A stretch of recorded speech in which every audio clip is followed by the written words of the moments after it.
महामहिम और सम्मानित देवियों और सज्जनों, आज हमसे कई सवाल पूछे जा रहे हैं। इन सभी में सबसे प्रासंगिक है न्यूनतम अल्पकालिक कार्रवाई पर सहमति बनाना और उसे सुनिश्चित करना।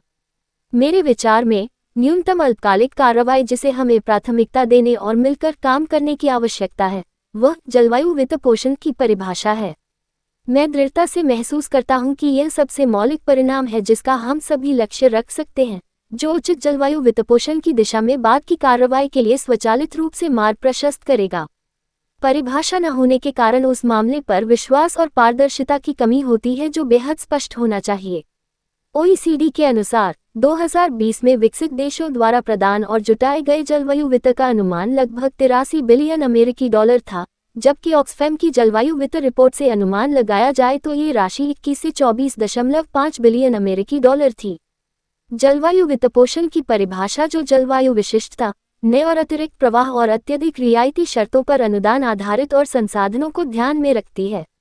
दूसरा बिंदु जिस पर मैं प्रकाश डालना चाहता हूं वह अपेक्षाकृत मामूली संसाधन प्रवाह है जिसे विकसित देशों द्वारा उन्नत प्रावधान और गतिशीलता के माध्यम से कई गुना बढ़ाने की आवश्यकता है, जिसमें वित्तीय तंत्र और नवीन उपकरण शामिल हैं, जो विकसित देशों द्वारा किफायती कीमत पर वित्त जुटाने में सक्षम हैं।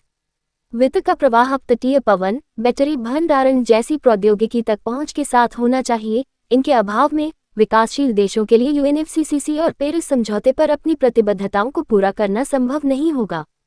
पेरिस समझौते के अनुच्छेद 9 के तहत जलवायु वित्त प्रवाह के अनुच्छेद 9.5 के तहत द्विवार्षिक संचार वित्त प्रवाह के प्रकार के पर्याप्त पृथक्करण के साथ पारस्परिक रूप से सहमत मानक प्रारूपों पर आधारित होना चाहिए। संचार को सुसंगत, पूर्वानुमानित और पारदर्शी बनाने के लिए उसकी प्रासंगिकता पर भी आधारित होना चाहिए। जबकि हम उन प्रश्नों को पहचानते हैं जिनका उत्तर हमें देना है, यह जरूरी है कि हम अब विचार विमर्श के लिए विकल्पों के साथ समाधान मोड की ओर बढ़ें। हमें उम्मीद है कि मेरे सुझावों को अगली वार्ता में शामिल करने पर विचार किया जाएगा। हमें जलवायु परिवर्तन की चुनौती से निपटने के लिए मिलकर काम करना होगा। मैं आपको धन्यवाद देता हूँ।